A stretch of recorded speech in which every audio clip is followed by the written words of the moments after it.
గురుమధ్యే స్థితం విశ్వం విశ్వమధ్యే స్థితౌ గురుః గురుర్విశ్వం న చాన్యోస్తి తస్మై శ్రీ సాయి గురవే నమః.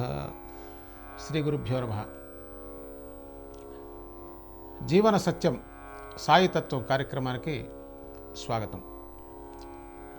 ఈరోజు సమృద్ధిగా మనకు ఆహారం దొరుకుతుంది. ఆహారం కొరత ఏం లేదు మనకు భారతదేశంలో.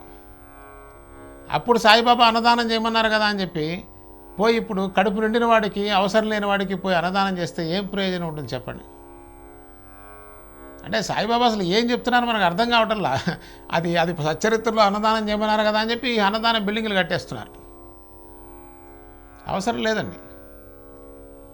షిరిడీలో కనుక చూసినట్లయితే ఇది మనకి చక్కగా అర్థమవుతుంది. ప్రసాదాలయం ఉంది. ఎన్ని వేల మంది వెళ్ళనివ్వండి, ఎన్ని లక్షల మంది వెళ్ళనివ్వండి, ఉచితంగా చక్కగా భోజనం పెడతారు. పొద్దున 10ంటికి తెరిస్తే రాత్రి 10ంటి హారతి ముందు వరకు పెడుతూనే ఉంటారు. పెద్ద వ్యవస్థ అది. అన్నప్రసాదం జరుగుతుంది, ఇబ్బంది లేదు అక్కడ. మనం ఉండే 1-2 రోజులకి. సరే, అక్కడ నాకు నచ్చదు, అంత బాగుంటుందన్న వాళ్ళకి బయట మామూలు హోటల్స్ ఉన్నాయి. ఇవన్నీ కాకుండా కులానికి ఒక అన్నదాన సత్రం కట్టుకొని కూర్చున్నారు. సాయిబాబా చెప్పింది ఏంటి? అన్నదాన సత్రం వల్ల ఏం జరుగుతుందండి? ఆశ్చర్యపోతాం. మనకు వచ్చే ఆదాయాలు కనుక చూస్తే కోట్లల్లో ఆదాయాలు ఉన్నాయండి వాటికి. ఏం చెప్పారు సాయిబాబా? ఏం జరుగుతుంది? ఎదుటివాడికి ఏది అవసరమో దాన్ని ఇవ్వు నాయన. వాడికి ఆ కష్టం తీరితే భగవంతుడు సంతోషిస్తాడు. ఎందుకంటే వాడిలో ఉన్నది, నీలో ఉన్నది భగవత్ స్వరూపమే కదా. అది మనకు ఎట్లా అర్థం కాదు కాబట్టి, అప్పుడు అవసరం అన్నం కాబట్టి అప్పుడు అన్నదానం చేయమని చెప్పారు సాయిబాబా. అంతేగాని ఈ జీవితాంతం కడుపు నిండిన వాడికి, అక్కర్లేని వాడికి లాక్కొని వచ్చి కూర్చోబెట్టి భోజనం పెట్టడం కాదు. ఇప్పుడు అర్థమవుతుంది. అనుసరించడం అంటే గుడ్డిగా ఫాలో అవటం కాదండి. సాయిబాబా చెప్తున్న అంశం ఏంటంటే, ఎదుటివాడి అవసరాన్ని గమనించుకొని ప్రవర్తించు. వాడికి నిజంగా ఏం అవసరం ఉందో చూడు. అది చేయగలిగితే చెయ్యి. దానికి చేయాలని చెప్పి మళ్ళీ గొప్పకు పోయి ఇదొక క్షోభ ఉందండి. ఆస్తులు అమ్మేసి మళ్ళీ భోజనాలు పెట్టిన బాపతున్నారు. అవసరం లేదంత చేయటం. ఎక్కడ చెప్పలా అట్లా చేయమని కూడా. తనకు మాలిన ధర్మం చేయాల్సిన అవసరం లేదండి. దేనికోసం అంటే పెద్దవాళ్ళు చెప్తారు, నాయన అహం పోవటం అనేది చాలా కష్టం.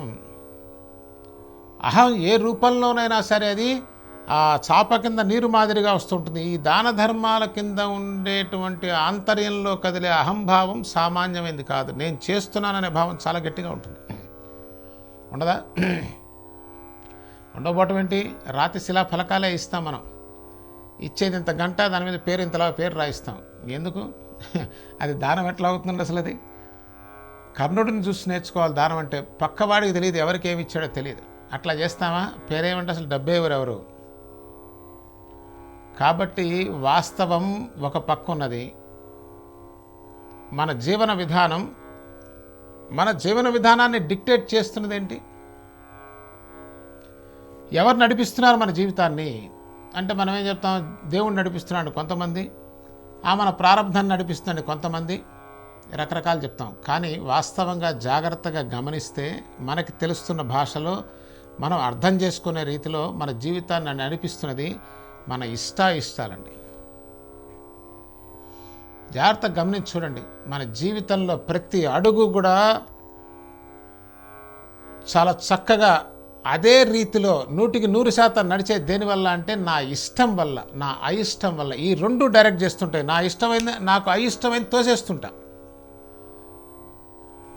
నాకు ఇష్టం అనుకోండి, దానికోసం నేను ఏం చేయటానికైనా సిద్ధంగా ఉంటా కదా. అదే మనకి ఇష్టమైనటువంటి రంగంలో మనం చాలా ప్యాషన్గా వర్క్ చేస్తాం. మనకు అయిష్టమైన దాంట్లో చాలా శ్రమతో కూడుకుని ఉంటుంది జీవితం. అది నడవదు అసలు.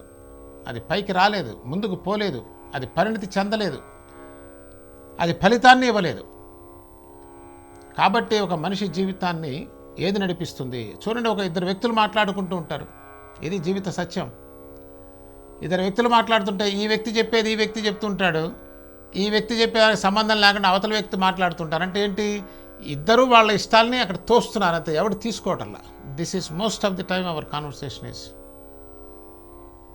మనం ఒక తోటి వ్యక్తితో కానీ ఎవరితోనో ఒక సంభాషణ చేస్తుంటే మనకు జరిగేది ఏంటంటే, are we going to listen anything are we interested at all? First of all we are not, obviously. We need people to listen whatever we want to tell. మనకి కావాలి. దేనికోసం కావాలి? నేను చెప్పే నా ఇంట్రెస్ట్ అంతా వాడు వినాలి. వాడు ఎందుకు వింటాడు? వాళ్ళు చెప్పే ఇంట్రెస్ట్ మనం వినాలని వాడు చెప్తుంటాడు. ఈ కారణం చేతే మనిషి 1000 మందిలో ఉన్న ఒంటరివాడు అయిపోయాడండి. ఇవి మన జీవిత సత్యాలు. వీటన్నిటినీ పక్కన పెట్టి ఎక్కడికో పరిగెడితే ఏముంటుంది? ఆయాసం వస్తుంది. ఉన్న 10 రూపాయలు వదిలిస్తారు. అక్కడ కూడా తలకాయని పోటుతో వెనక్కి వస్తారు. చూడండి, పేరుకి చెప్తారు మేము అక్కడికి వెళ్ళాం ఇక్కడికి వెళ్ళాం. ఎలా జరిగిందండి ప్రయాణం అంటే మనమే చెప్తాం సహజంగా బ్రహ్మాండంగా జరిగిందని చెప్తాం. ఎందుకంటే బాగా జరగలేదంటే బాగుండదు, నామర్థం. అంతా అబద్ధమేనండి. మన జీవితమే ఒక పచ్చి అబద్ధం. మనకు తెలిసి 90% అబద్ధం, తెలియక మిగిలిన 10% అంతా అబద్ధమే. ఎదుటివాడి కోసం బ్రతుకుతుంటాం. మళ్ళీ వచ్చే కార్యక్రమంలో అనేక విషయాలతో కలుద్దాం.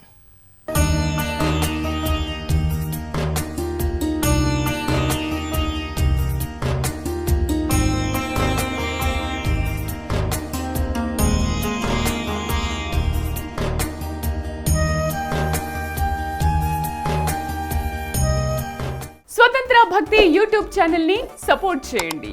మీకు ఈ వీడియో నచ్చితే లైక్ చేయండి. మీ స్నేహితులకు, శ్రేయోభిలాషులకు షేర్ చేయండి. మీ అభిప్రాయాలను కామెంట్ చేయండి. సబ్స్క్రైబ్ చేయడం మాత్రం మర్చిపోకండి. మరిన్ని వీడియోల కోసం బెల్ సింబల్ ని ప్రెస్ చేయండి. స్వతంత్ర భక్తి ఛానల్ ప్రేక్షకులకు ధన్యవాదాలు. స్వతంత్ర భక్తి YouTube channel. Please like, share and subscribe.